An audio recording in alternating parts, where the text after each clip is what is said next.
সন্দেশখালীর বেতাজ বাদশাহ শেখ শাহজাহানকে ৫৬ দিন পর গ্রেপ্তার করেছে রাজ্য পুলিশ। তারপরেই তাকে বসিরহাট আদালতে তোলা হয়। বসিরহাট আদালতের বিচারপতি তাকে ১০ দিনই পুলিশি হেফাজতের নির্দেশ দেয়। এদিকে আবার শাহজাহান শেখ ইডির হাত থেকে রক্ষা পেতে কলকাতা হাইকোর্টের দ্বারস্থ হলেন। আর্থিক তছরূপের মামলায় আদালতে আগাম জামিনের আবেদন করলেন তিনি।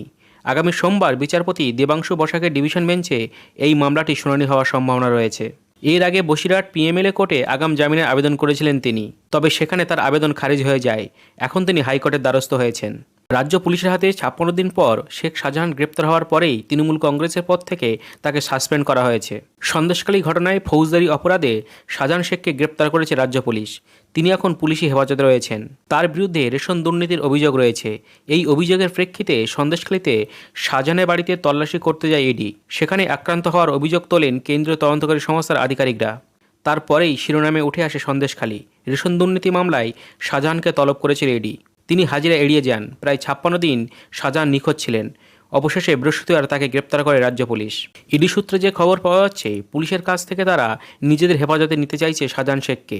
এই বিষয়টি কেন্দ্রীয় তদন্তকারী সংস্থা হাইকোর্টে তোলে। তাদের আশঙ্কা, শাহজাহান পুলিশের হেফাজতে থাকলে রেশন দুর্নীতি মামলার তথ্য নথি নষ্ট হতে পারে।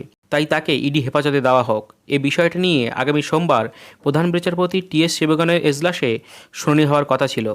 তারই মধ্যে ইডির হাত থেকে বাঁচতে আগাম জামিন চেয়ে আদালতে দ্বারস্থ হলেন শেখ শাহজাহানের আইনজীবী। বৃহস্পতিবার শেখ শাহজাহান গ্রেপ্তার হওয়ার পরেই তৃণমূলের পক্ষ থেকে ডেরেক ওব্রায়েন তাকে ৬ বছরের জন্য সাসপেন্ড করেন। ডেরেক ওব্রায়েন বলেন, দল শেখ শাহজাহানকে ৬ বছরের জন্য বহিষ্কারের সিদ্ধান্ত নিয়েছে। দেশে ২ ধরনের রাজনৈতিক দল রয়েছে। এক ধরনের দল শুধু বড় বড় কথা বলে যায়, আর তৃণমূল কাজ করে দেখায়।